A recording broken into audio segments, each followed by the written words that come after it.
Commander Ellen Vrasik stood on the observation deck of the Vigilant Observer, her keen eyes fixed on the holographic display showing the blue-green world below.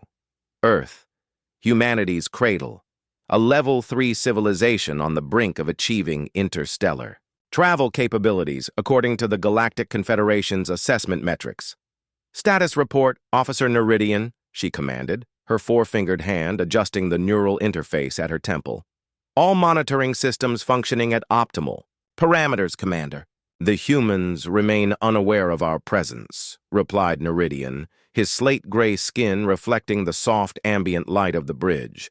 Their military forces are conducting what appears to be a routine exercise in the Pacific region. The Vigilant Observer had maintained its position in high orbit for 3 standard cycles now, cloaked by technology the humans wouldn't develop for at least another century. The Confederation's protocol was clear. Observe, document, and under no circumstances interfere with developing civilizations. Interesting, Ellen murmured. They're so focused on fighting each other that they haven't properly unified to address the greater challenges. Classic pre-Confederation behavior. First Science Officer Lorith Cavendish approached, data tablet in hand. Commander, you may want to review this. We've detected unusual energy signatures from the engagement below. The humans are testing weaponry that shouldn't be within their current technological grasp. Ellen frowned, her ridged brow furrowing as she examined the readings. These energy patterns, they're reminiscent of Viridian pulse technology. How is that possible? Unknown, Commander, Lorith replied. But if true, it represents a significant deviation from their expected development path. The implications were troubling.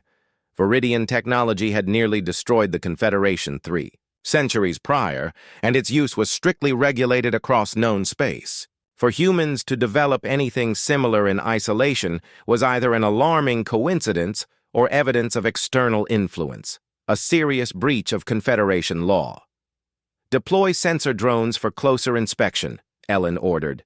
I want detailed analysis of those energy signatures. As the crew carried out her orders, Ellen felt the familiar weight of command settling on her shoulders. She had observed 12 emerging civilizations during her career, but never one that exhibited such anomalous development. Commander, called out Navigation Officer Pelzar from his station, we're detecting a high-velocity object approaching from the lunar dark side. Before Ellen could respond, the ship's emergency systems flared to life. Warning signals blared across the command deck as the tactical display highlighted an incoming projectile. Impossible, whispered Lorith. They shouldn't be able to detect us, let alone target. The impact rocked the Vigilant Observer, sending crew members stumbling across the deck. Stabilizers whined as they fought to maintain the ship's position. Damage report, Ellen demanded, steadying herself against a console. Hull breach on decks 7 through 9. Cloaking system compromised, reported Security Chief Tanis. Commander, they've somehow penetrated our defensive shields with a primitive kinetic weapon. On the main view screen, several objects detached from Earth's surface, rising rapidly through the atmosphere. Multiple launches detected, Pelzar announced, voice tight with disbelief. Earth vessels on intercept trajectory. Ellen stared at the approaching craft, crude by Confederation standards, but moving with purpose and precision toward her damaged ship. This is no ordinary military exercise, she realized aloud. And those aren't ordinary humans. As the first of Earth's ships maneuvered into position around the Vigilant Observer, a transmission cut through their communications system. Confederation vessel, came a calm, measured voice in perfect galactic standard. Prepare to be boarded. The voice speaking galactic standard sent shockwaves through the Vigilant Observer's command deck. Every crew member froze, processing the impossible reality before them. How do they know our language? Narration whispered. Ellen's mind raced through the implications. Protocol dictated immediate retreat in case of discovery, but with damaged systems and surrounded by Earth vessels, their options were limited. Open a channel, she ordered. Decision made. Commander, Confederation protocol explicitly forbids, began Lorith. I'm aware of protocol, Officer Cavendish, Ellen cut in, but I'd rather understand what we're facing before making any further decisions. The communications officer, Malaria, established the link. Ellen squared her shoulders. This is Commander Ellen Vrasik of the Confederation vessel Vigilant Observer. Identify yourselves and explain your hostile action against an official Confederation mission. The view screen flickered to life, revealing not the primitive command center Ellen had expected, but a sleek advanced bridge that could have belonged to any Confederation vessel. The human at its center wore a simple gray uniform with no identifying markings, but carried himself with unmistakable military bearing. Commander Vrasik, I am Admiral Riven Kask of Earth's Celestial Guard. We apologize for the damage to your vessel, but your presence violates the terms of the Sirius Accord. The Sirius Accord? Ellen repeated, thoroughly confused.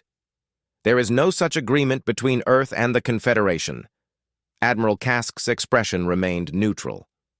Not with the Confederation as a whole, no, but with certain elements within it. Behind Kask stood a figure Ellen recognized immediately, despite never having met him in person. Counselor Zavrix Naul, one of the highest-ranking officials in the Confederation's diplomatic corps. Counselor Naul? Ellen's voice betrayed her shock. What is the meaning of this? Commander Vrasik. Naul stepped forward, his elongated features grave. Your mission parameters were adjusted. Earth is not merely a Level 3 civilization under observation. It is a military asset being developed under Operation Bulwark. The revelation hit Ellen like a physical blow. Operation Bulwark was a classified initiative rumored among higher command, a contingency plan against the resurgent Viridian threat. These military exercises are not for their benefit, Ellen realized aloud. They're for ours. Correct, confirmed Kask. For 50 Earth years, we've been in partnership with your Confederation's Strategic Command. Selected human forces have received technology and training to serve as the front line in the coming conflict. Why wasn't I informed? Ellen demanded. Compartmentalization, answered Naul. Knowledge of Operation Bulwark is restricted to those directly involved and the Supreme Council. Your mission was to provide genuine observation data of our progress. On the tactical display, the Earth vessels had taken up escort positions around the Vigilant Observer. Our engineering teams are prepared to assist with repairs, Kask offered. Then, with your permission, I'd like to invite you to witness tomorrow's exercises firsthand. What you observed today was merely preparation for the main event. Before Ellen could respond, Security Chief Tanis approached urgently. Commander, we're detecting multiple anomalies at the edge of the system. Energy signatures consistent with Viridian scout vessels. Admiral Kask's expression hardened. It appears our unwelcome guests have arrived early. This was a trap, Ellen realized. The mock battle was bait. Not exactly, Naul corrected. But we suspected our activities might attract attention.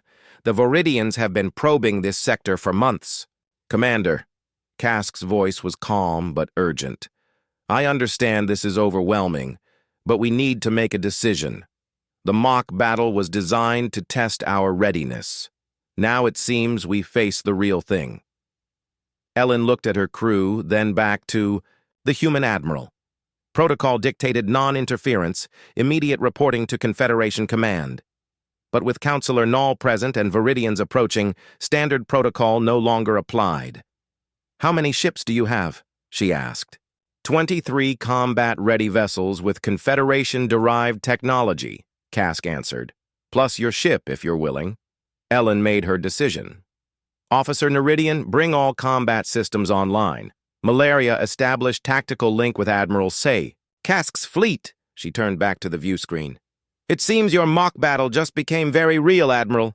Dawn broke over the Pacific as the Vigilant Observer descended into Earth's upper atmosphere, flanked by ships of the Celestial Guard. From this altitude, Commander Ellen could see the curvature of the planet. Beautiful and fragile, unaware of the threat materializing at the system's edge. Repairs to decks 7 through 9 are complete, reported Tanis. Shield generators operating at 84% capacity. It will have to be enough, Ellen replied, studying the tactical display where 6 red markers indicated approaching Viridian vessels. Status of Earth defenses? Admiral Kask's voice came through the comm system. Orbital platforms activated. Ground-based ion cannons standing by. Atmospheric squadrons deployed. Ellen marveled at how quickly the humans had adapted Confederation technology. What would have taken most species centuries to develop, they had apparently mastered in decades. Commander, Lorith approached with a troubled expression. I've analyzed the Viridian formation. These aren't just scouts, they're a full reconnaissance fleet. That suggests a larger force waiting, Ellen finished grimly. I've fought Viridians before. This is their standard prelude to invasion. The bridge doors slid open as Counselor Nall entered. Accompanied by a human woman with dark skin and piercing eyes, her uniform adorned with scientific insignia. Commander Vrasik, Nall gestured to his companion. This is Dr. Isolde Vicara, Earth's lead scientist for Project Aegis. The weapon system you observed during the mock battle, Isolde explained, was developed using principles similar to Viridian pulse technology, but with a critical innovation. We've created a countermeasure that disrupts their neural network targeting systems. Ellen raised an eyebrow ridge. That's theoretically impossible. Viridian systems use quantum entanglement for targeting. Precisely, Isolde smiled, her expression reflecting both pride and gravity. We exploited that entanglement by creating a cascading quantum interference pattern. In simulations, it renders their weapons useless for approximately 7 minutes. 7 minutes to neutralize 6 warships? Ellen shook her head. Even with your enhanced fleet, not 6, interrupted Admiral Kask as he appeared on the view screen. Intelligence suggests a carrier group beyond Neptune. Potentially 30 to 40 combat vessels. The weight of the situation settled heavily on the bridge. Even the combined might of the Vigilant Observer and Earth's advanced ships would struggle against such numbers. We never intended to defeat them through direct confrontation, Isolde clarified. Project Aegis is designed to buy us time while we deploy the Helix Protocol. Nall stepped forward. The Confederation Council authorized the sharing of certain defensive technologies with Earth, but not the Helix Protocol. That was an executive decision I made. What exactly is this protocol? Ellen demanded. A solar manipulation system, Isolde answered. We've positioned specialized satellites around Earth's sun. When activated, they'll generate a controlled coronal mass ejection directed at the Viridian fleet's position. Ellen stared in disbelief. You've weaponized your star? That's technology even the Confederation considers too dangerous to deploy, which is why we needed to develop it here, outside Confederation oversight, Nall admitted. The Viridians nearly destroyed us once before. The Council's caution is understandable but insufficient. Before Ellen could respond, the tactical alert sounded. Viridian Advance Fleet has crossed Mars orbit, reported Pelzar. They're accelerating. Estimated time to engagement, 17 minutes. Admiral Kask's expression hardened. Deploy all squadrons to defensive positions. Vigilant Observer, we request you take position as our command and coordination center. Ellen hesitated. She had been sent to observe, not to participate in an unauthorized military operation that violated multiple Confederation protocols. Yet the threat was real, and her ship was needed. Commander, Isolde's voice was quiet but firm. My planet has prepared for this moment for half a century, but we need your help. Looking at the determination in the human scientist's eyes, Ellen made her decision. Navigation, position us at the designated coordinates, she ordered. Weapons, prepare all defensive systems. Communications, establish tactical link with all Earth vessels. She turned to Nall. When this is over, Counselor, there will be consequences for your actions. When this is over, Commander, he replied solemnly, Either we will all face those consequences together, or none of us will be alive to face them at all. The vigilant observer moved into position as Earth's defenders prepared for humanity's first interstellar battle. Space blossomed with light as the first Viridian energy salvos met the combined shields of Earth's defense fleet. The vigilant observer's tactical display transformed into a chaotic dance of movement as 23 human vessels executed maneuvers that should have been beyond their capabilities. Celestial Guard vessels have engaged the enemy, reported Tanas. Their formations are impressive. Ellen watched in fascination as the human ships moved with perfect coordination, drawing Viridian fire while minimizing actual hits. These weren't the clumsy tactics of a developing species, but the refined strategy of experienced space combatants. Admiral Kask, she opened the channel. Your pilots fly like they've been doing this for generations. Simulation training, Kask replied, his image flickering as his vessel absorbed a glancing hit.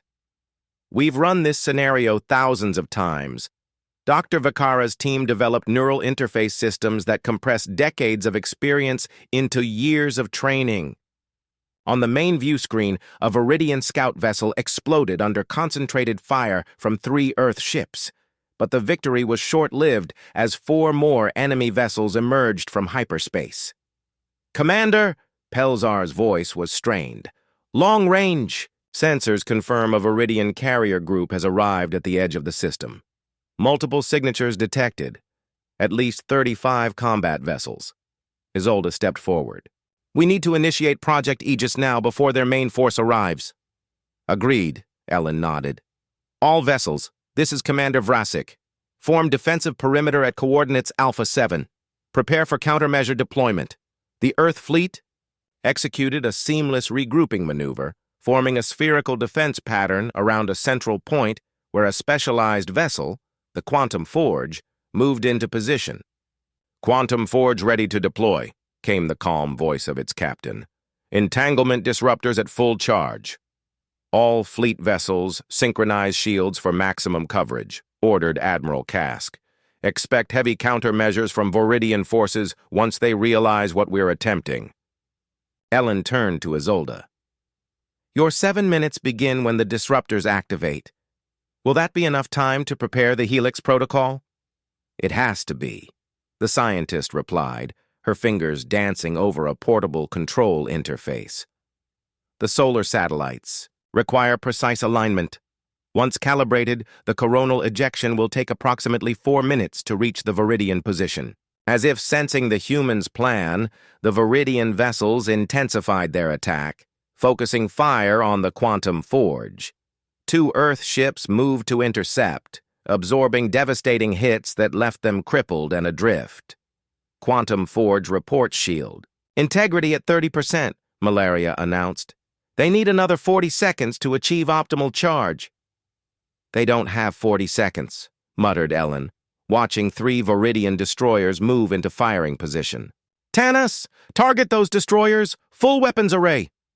The vigilant observer surged forward, its advanced weaponry blazing against the Viridian ships. 1 enemy vessel exploded immediately. Another spun out of formation with critical damage. Quantum. Forge reports ready status, called Malaria. All vessels, brace for quantum disruption, Admiral Kask commanded.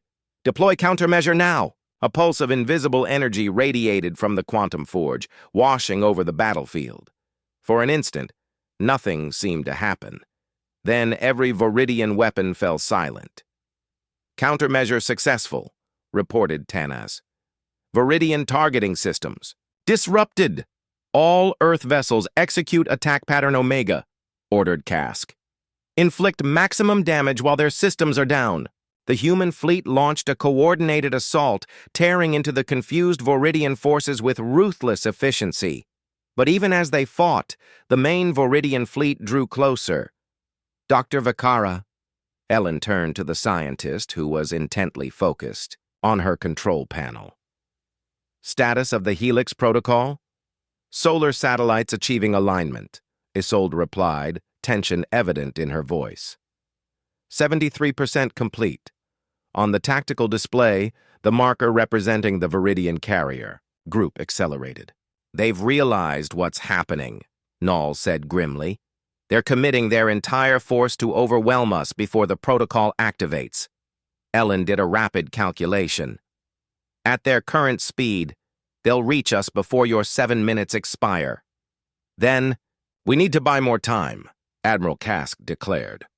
All reserve vessels move to intercept. Delay them at all costs. 5 additional Earth ships emerged from hiding positions near Mars, rushing toward the approaching Viridian armada on what was essentially a suicide mission. Isolde worked frantically at her station. Alignment at 89%. Just a few more minutes. The bridge fell silent. Everyone aware of the sacrifice unfolding before them as Earth's reserve ships engaged the vastly superior Viridian force, trading their lives for precious time. The final moments stretched into eternity. On the tactical display, the 5 interceptor vessels fought with desperate courage against the Viridian main fleet, employing kamikaze tactics that destroyed 3 enemy ships, but cost 4 of their own. Helix protocol alignment complete. Announced. Isolde, her voice tight with emotion. Initiating solar stimulation sequence.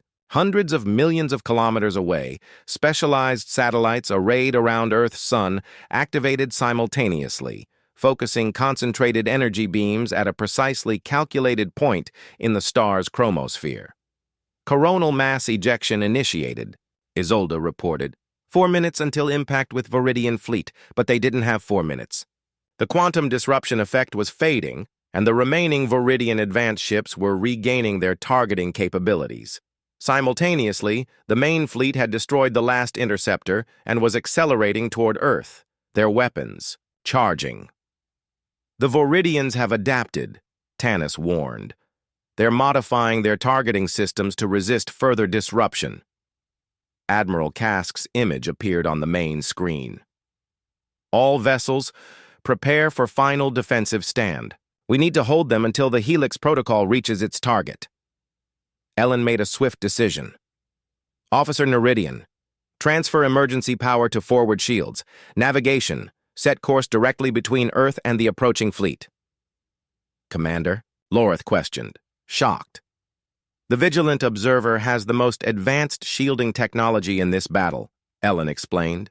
We'll use ourselves as a barrier to protect Earth until the coronal ejection arrives. As her ship moved into position, Ellen opened a channel to all vessels. This is Commander Vrasik. All Earth ships, form up behind the Vigilant Observer. Concentrate.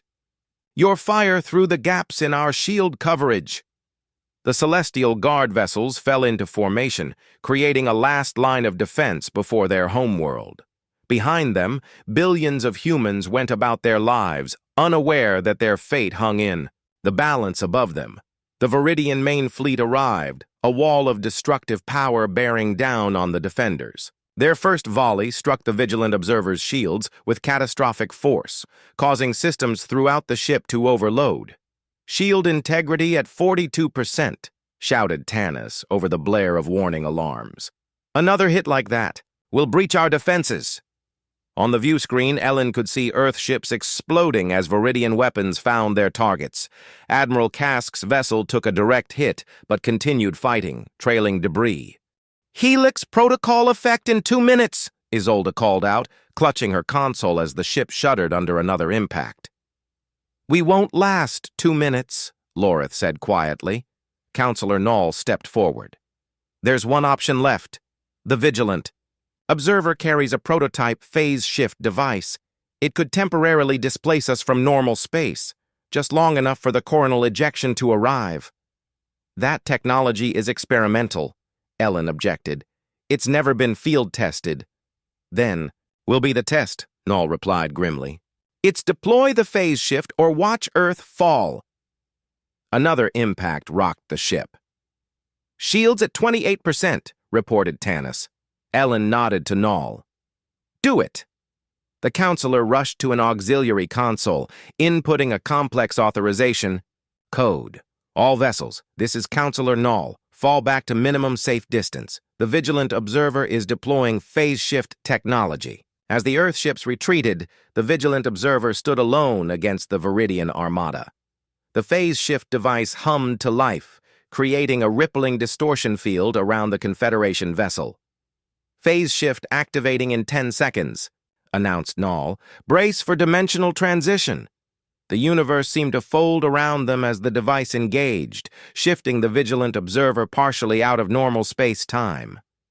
Through the distortion, they could still see the Viridian ships, but their weapons fire now passed harmlessly through the phase-shifted vessel. "It worked!" Lorith exclaimed. "Temporarily," cautioned Null. "The field will collapse in approximately 90 seconds. Helix protocol effect in 75 seconds, countered Isolde, watching her instruments intently. The Viridians, confronted with a target they could no longer damage, redirected their attack toward Earth.